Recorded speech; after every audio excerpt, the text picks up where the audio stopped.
We have two Argentines, we have two Marcelos, we have two chancellors here. I guess with Gustavo there are three. Two chancellors, Marcelo, both. This is Yeah, that is good. a problem of communication. We need Monsignor Dario to help us with this problem. Three reflections that flow from the papers and from reading the encyclical. Sorry, Marcelo, be short. No, very short, very short. Too much, see. First, the phrase that jumps is the phrase of the illiteracy of caring from the encyclical. And this to me goes to a fundamental problem in education, a problem that the papers do not directly address. The second problem is the taking of the individual, the secular religion of individualism as a given that needs to be examined much more carefully. The principally Anglo-Saxon notion of the supremacy of the individual is the exception anthropologically to the ethnographic rule, where the self in the other dominate the fundamental cultural categories of participation and of social belonging. Those are my main reflections. I'm grateful for the opportunity to listen and to learn. Thank you. Thank you, Marcelo. Anybody else wants to add some question? Please. What I want to say is that there is the issue of the recognition of fraternity. I mean, Stefano, you rightly said that fraternity is innate, naturally, in people. There is an innate sense of fraternity in humanity, I mean, among people. And on the other hand, almost all the speakers said that fraternity comes from above, in the sense that we are brothers and sisters because we have a common father. All is right. I mean, there is an innate sense, a natural sense of fraternity, as well as an ontological reality of fraternity, of being brothers and sisters. Now, the question that I think is very relevant is the recognition of this reality, how people come to recognize that there is an ontological fraternity and the consequences of that fact. So the problem is the conditions for these recognitions. Which conditions we need? Are they linked to a religious faith, or can they be social and natural? I would say come from people in a natural way. That's the issue. In order to recognize fraternity, do we need a religious faith, or it's a question of human recognition between people? Is that correct? Stefano, I want to say something about Yes, yes, please. Go ahead. Marcelo first. I agree this is a real question. And we can say that the meaning of fraternity is to arrive to the happiness. And the concretion of the happiness are in the Beatitudes. And of course, not all people can have the grace, for example, the grace of the sacrament, but can have the grace of Christ if they want to be happy and follow this in the Beatitude. For example, so we can say all people are in potence children of God in the sense of the incarnation of Christ. Thank you. May We I? can make Please, a please, distinction with Aristotle between potency and act. Thank you. please, Bishop Nera. Yes, Please. it's very important to ask whether a fraternity is made for all human beings. Of course it is, because God does not propose us something which is not yet inscribed in our nature. But as we are sinners, we prefer to let it aside and do something else. So the important thing is the question raised by Marcello, Bishop Marcello, the question of grace. It is obvious that living in a spirit of fraternity needs the grace of Christ, because it goes beyond my natural inclination to be egocentric and to follow my own interests. So Christ's grace is given beyond the boundaries of the church. This is very important, and the Vatican II has stressed this question, that the Holy Spirit may act in the heart of people who are able precisely to overcome their own selfishness and to give up their life for something good for others. And this is imitating Christ in a way. And they act even if they do not know where from it comes. But this capacity to love people for their own sake comes from the Holy Spirit. And so it is a grace of Christ. Thank you. Yes, that is Yeah, a very good clarification. Please, Rocco. I think we should put in connection between themselves fraternity and brotherhood. I agree that you can separate them conceptually, but brotherhood, the biological fact of brotherhood, is a calling to fraternity. I am a father of 4 and a grandfather of 12. And a cornerstone of education is to help the children to understand what it means to be brothers. It's not naturally given.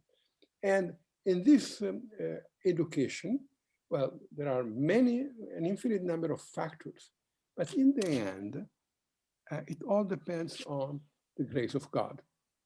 I use it to say to my wife, well, the most important thing that we can do for them when they are more than 12 years old, until 12 years old, you have a certain control of the situation. After 12 years, the only thing you can do is to pray to the Holy Virgin that the grace of God helps them. So I think we see this in the family. In the family, you create the capacity for fraternity, but I think it can be expanded to the whole of mankind.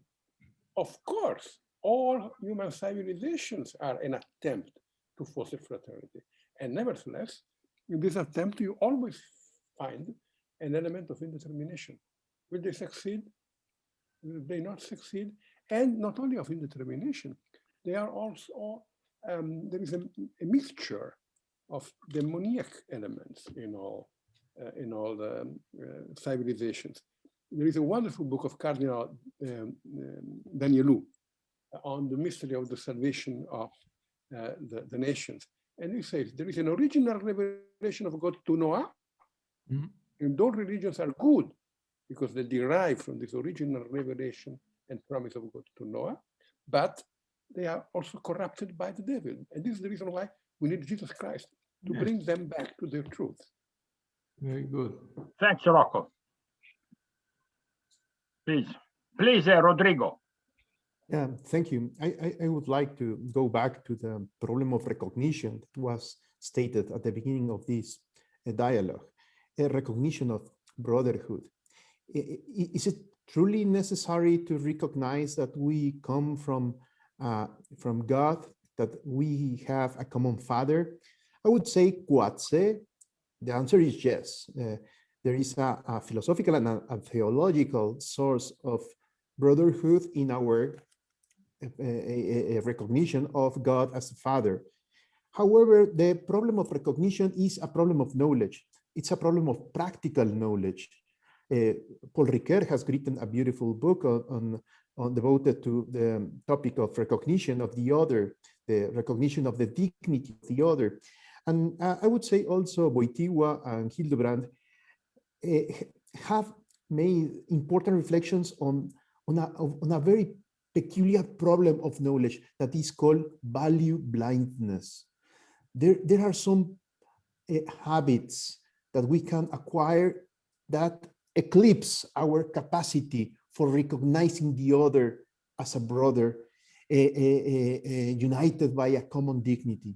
So I would say, even though the theological source of fraternity is God Father, the problem of recognition is mainly based on some habits and some cultural elements that in some moments eclipse the recognition of the other, mainly when the other is deformed by poverty, deformed in his or her shape by sin, by sickness, by different sources of pain in our lives. So I would say somehow Fratelli Tutti invites us to overcome this value blindness, and this invitation, I would say, is mainly based on yes, of course, on grace, but also in our capacity, natural capacity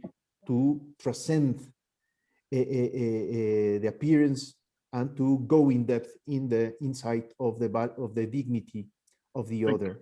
Thank you. Thank you, Rodrigo. I understand that Pier Paolo, he wants to add something. Unmute, Pier Paolo, unmute, yes. Oh, sorry. I want to add something about the last intervention by Rodrigo.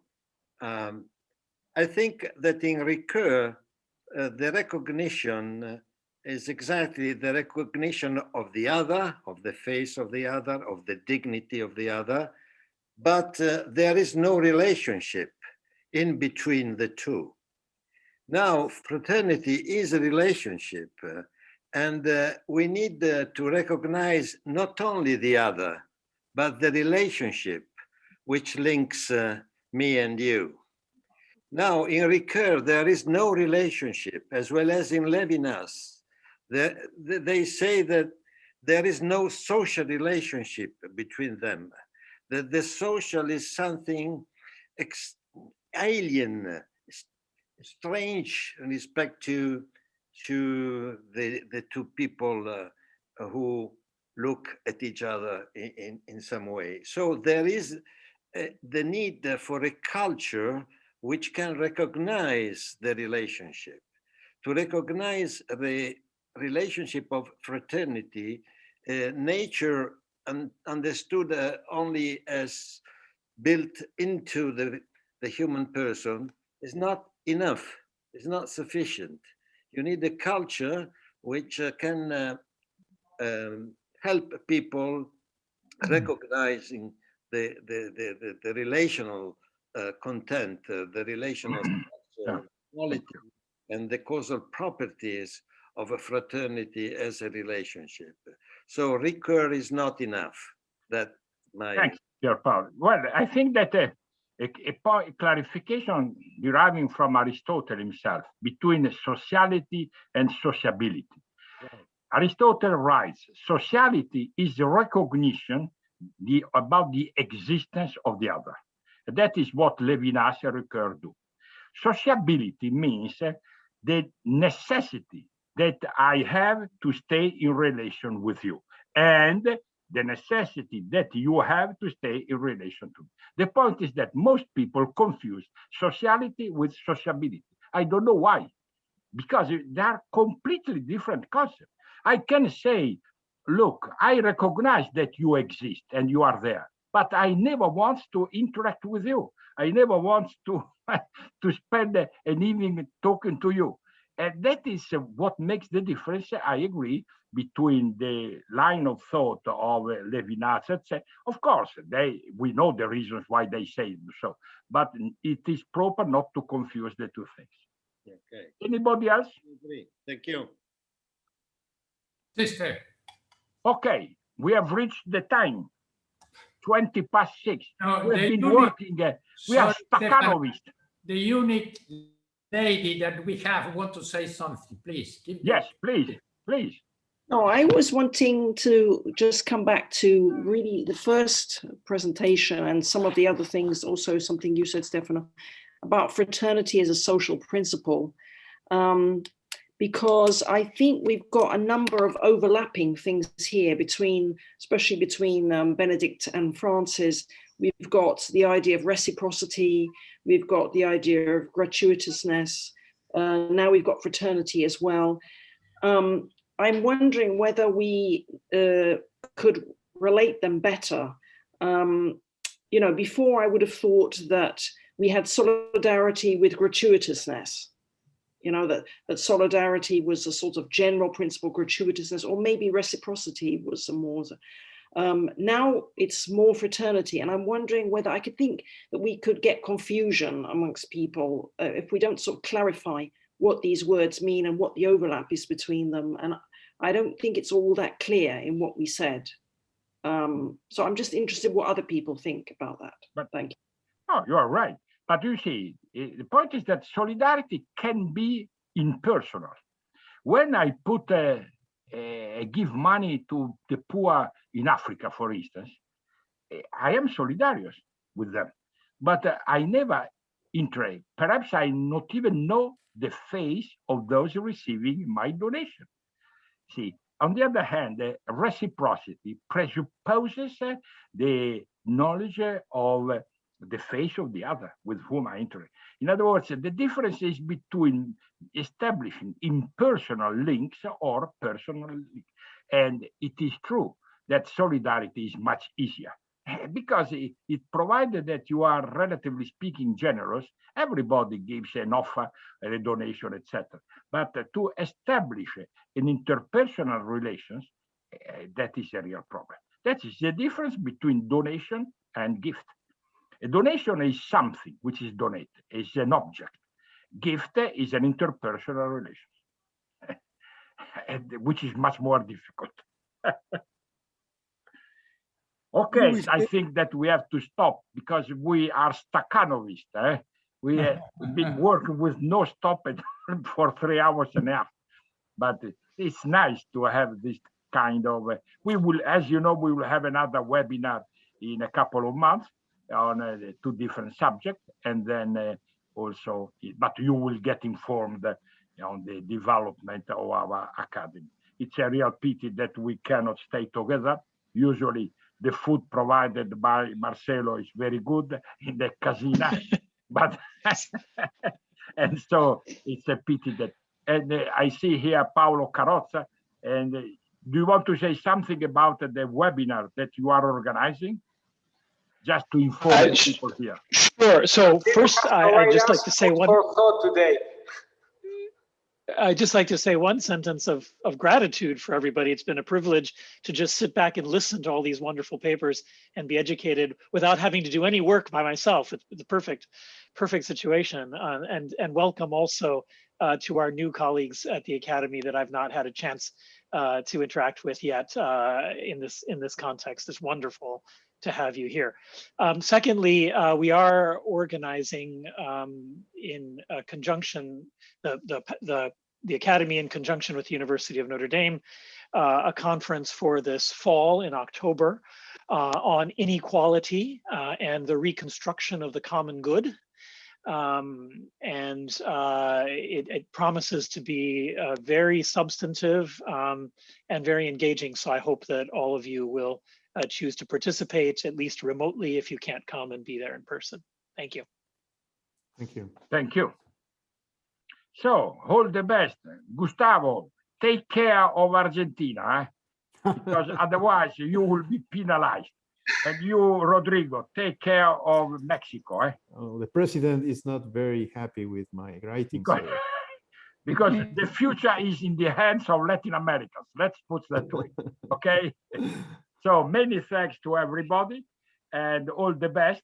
And you will receive in the next few days instruction concerning the publication online of our works. Thank you, Good President. evening. Thank you, President. Bye, everybody. Thank you. All the best. Thank you to everybody. Thank you, Stefano. Bye.